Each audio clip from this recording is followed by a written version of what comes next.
নমস্কাৰ বন্ধু বান্ধৱীসকল, স্বাগতম জনাইছোঁ টুজব চেনেলৰ অন্য এটা গুৰুত্বপূৰ্ণ ভিডিঅ'লৈ। টুজব চেনেলৰ জৰিয়তে আমি অসম তথা ভাৰতৰ চৰকাৰী বেচৰকাৰী চাকৰি বিজ্ঞাপন আলোচনা কৰোঁ। বিজ্ঞাপনটোৰ সবিশেষ বিতংকৈ জানিবলৈ ভিডিঅ'টো শেষলৈকে চাব। বন্ধু বান্ধৱীসকল, আপুনি যদি আমাৰ চেনেলৰ প্ৰথমবাৰলৈ আহিছে তেন্তে চেনেলটো ছাবস্ক্ৰাইব কৰি দিব। আপুনি যদি ফেচবুকত চাই আছে তেন্তে পেজটো ফ'ল' কৰি দিবলৈ নাপাহৰিব। আহক ভিডিঅ'টো আৰম্ভ কৰোঁ। বান্ধৱীসকল, আজি মই আপোনালোকলৈ যিটো বিজ্ঞাপন লৈ আহিছোঁ, এই বিজ্ঞাপনটো 18 মাৰ্চত প্ৰকাশ কৰিছে APIC ফালৰ পৰা। আপোনালোকে নিশ্চয় দেখা পাইছে, আছাম পাব্লিক ছাৰ্ভিচ কমিশ্যনৰ পৰা বিজ্ঞাপনটো প্ৰকাশ কৰিছে। ইয়াতে মুঠ পদ আছে আপোনালোকৰ টোটেল 9টা পদৰ কাৰণে বিজ্ঞাপন আহিছে। পদটো হৈছে junior development officer, government of Assam. এইটো ডিপাৰ্টমেণ্টটো হৈছে ট্ৰান্সফৰ্মেশ্যন এণ্ড ডেভেলপমেণ্ট ডিপাৰ্টমেণ্টৰ পৰা বিজ্ঞাপনটো আহিছে। এইটো আপোনালোকে দেখিছে, ট্ৰান্সফৰ্মেশ্যন এণ্ড ডেভেলপমেণ্ট ডিপাৰ্টমেণ্টৰ পৰা এই বিজ্ঞাপনটো আহিছে। ইয়াতে মুঠ পদ আপোনালোকে দেখিলে 9টা পদ আছে।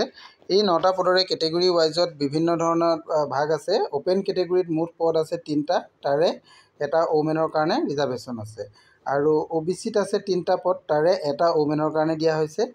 SCত পদ আছে মুঠ 1টা, আৰু ST প্লেনত আছে 1টা, ST হিলছত আছে 1টা, আৰু টোটেল পদ হৈ গ'ল আপোনালোকৰ 9টা পদ। এই 9টা পদৰে 2টা ওমেনৰ কাৰণে ৰিজাৰ্ভেশ্যন হৈছে। এইখিনি আপোনালোকৰ কেটেগৰী ৱাইজত পদৰ ডিষ্ট্ৰিবিউশ্যনটো আপোনালোকক মই দেখালোঁ। এতিয়া আমি আহোঁ দৰমহাটোৰ ওপৰলৈ। দৰমহাটো আপোনালোকৰ ইয়াতে pay scale plus grade pay plus other allowances থাকিব। এইটো আপোনালোকে নিশ্চয় দেখা পাইছে। ইয়াতে পে স্কেলটো আপোনালোকৰ 22,000 টকাৰ পৰা 97,000লৈকে হ'ব, আৰু গ্ৰেড পে'টো আপোনালোকৰ 9,400 টকা হ'ব। পে বেণ্ডটো 3 হ'ব। এইকেইটা আপোনালোকে দেখিলে। ইয়াৰ পিছত আপোনালোকৰ ইলিজিবিলিটি ক্ৰাইটেৰিয়াৰ ভিতৰত আপোনালোক মাষ্ট বি ইণ্ডিয়ান চিটিজেন হ'ব লাগিব, আৰু আপোনালোকৰ এমপ্লয়মেণ্ট এক্সচেঞ্জৰ ৰেজিষ্ট্ৰেশ্যন থাকিব লাগিব। এইকেইটা বস্তু আপোনালোক লাগিব, আৰু আছামৰ পাৰ্মানেণ্ট ৰেচিডেণ্ট হ'ব লাগিব। এইকেইটা হ'ল আপোনালোকৰ এছেঞ্চিয়েল কোৱালিফিকেশ্যন। ইয়াৰ পিছত আমি আহোঁ এডুকেশ্যনেল কোৱালিফিকেশ্যন। এডুকেশ্যনেল কোৱালিফিকেশ্যনটো আপোনালোকৰ বেচেলৰ ডিগ্ৰী লাগিব। ছায়েন্স হওক, আৰ্টছ হওক, কমাৰ্চ হওক, কথা নাই। যিকোনো এটা ষ্ট্ৰীমত আপোনালোকৰ যদি ডিগ্ৰী লাভ কৰি আছে তেনেহ'লে আপোনালোকে এই পদৰ কাৰণে আবেদন কৰিব পাৰিব। যদি আপোনালোকৰ ডিগ্ৰীত statistics, economics, mathematics, agriculture economics, sociology, anthropology বা অৰ্থ'লজি, যদি social work, business administrator, business management, geography বা কমাৰ্চত যদি আপোনালোকে গ্ৰেজুৱেশ্যন কমপ্লিট কৰিছে অনাৰ্ছসহ, তেতিয়াহ'লে আপোনালোকে এপ্লাই কৰিব পাৰিব। এইখিনি আপোনালোকক মই গোটেই পদখিনি দেখাই দিলোঁ। আপোনালোকৰ কোৱালিফিকেশ্যন কিমান প্ৰয়োজন হ'ব এইখিনি আপোনালোকে ভাল ধৰণে চাই ল'ব।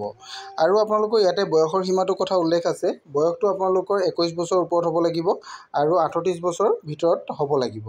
এই বয়সটো আপোনালোকৰ 1/1/2025 ভিতৰত হ'ব লাগিব। আৰু ইয়াতে আপোনালোকে কেটেগৰী ৱাইজৰ ৰিজাৰ্ভেশ্যনত আপোনালোকে আপাৰ এজৰ ৰিলেক্সেশ্যন পাব।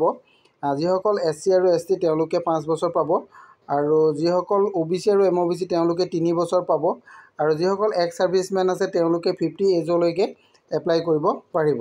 বাকী ডিচেবিলিটি কেণ্ডিডেটৰ কাৰণে ইয়াতে 10 বছৰ দিয়া হয়। এইখিনি আছে, আৰু গোটেইখিনি আপোনালোকে ইয়াতে চাই ল'ব পাৰিব কোনটো কেটেগৰীত পৰে। তেওঁলোকে ভাল ধৰণে ইয়াতে চাই ল'লে আপোনালোকে এজটোৰ ওপৰত উলিয়াই ল'ব পাৰিব। আৰু ইয়াৰ কাৰণে আপোনালোকে যিহেতু আবেদন কৰিব লাগিব, অনলাইন আবেদন কৰিব লাগিব। অনলাইন আবেদনৰ মই প্ৰচেছটো আপোনালোকক জনাই দিম।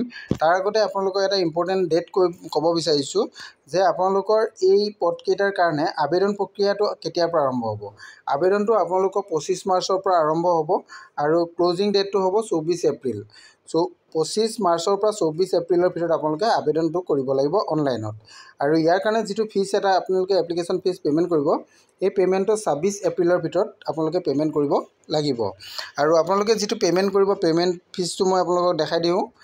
যিসকল জেনেৰেল কেটেগৰী কেণ্ডিডেট তেওঁলোকে 297.20 ৰুপিজ পে'মেণ্ট কৰিব লাগিব, আৰু OBC আৰু MOBC সকলে 197.20 रुपिस पेमेंट কৰিব লাগিব আৰু যিসকল বাকি SC ST BPL বা PWD ক্যান্ডিডেট আছে তেওঁলোকসকলে 47.20 रुपिस অনলাইন পে কৰিব লাগিব এটো আপোনালোকৰ এপ্লিকেশন ফিজ আৰু ইয়াতে আপোনালোকে আবেদন কৰিবলৈ হলে এটা ইয়াৰ যেটো APSC ৰ যেটো অফিশিয়াল ৰিক্ৰুটমেন্টৰ সাইট আছে এই সাইটটো হৈছে এটো apscrecruitment.in ইয়াতে আপোনালোকে যাব লাগিব তাতে গৈ আপোনালোকে প্ৰথম ৰেজিষ্ট্ৰেচন কৰি ল'ব লাগিব যিসকলে আগত ইয়াতে ৰেজিষ্ট্ৰেচন কৰিছে তেওঁলোকে পুনৰ ৰেজিষ্ট্ৰেচন কৰিব নালাগে আৰু যিসকল নতুনকৈ আহিছে তেওঁলোকে ইয়াতে গৈ ৰেজিষ্ট্ৰেচন কৰি ল'ব লাগিব ৰেজিষ্ট্ৰেচন কৰাৰ পিছতে আপোনালোকে ফৰ্মখন আবেদন কৰিব পাৰিব এইখিনি আপোনালোকে গুটেখিনি জনালৈ আৰু আপোনালোকৰ যদি পেমেন্টৰ সময়ত যদি কিবা অসুবিধা হয় তেনেহলে আপোনালোকে দিনৰ 10 বজাৰ পৰা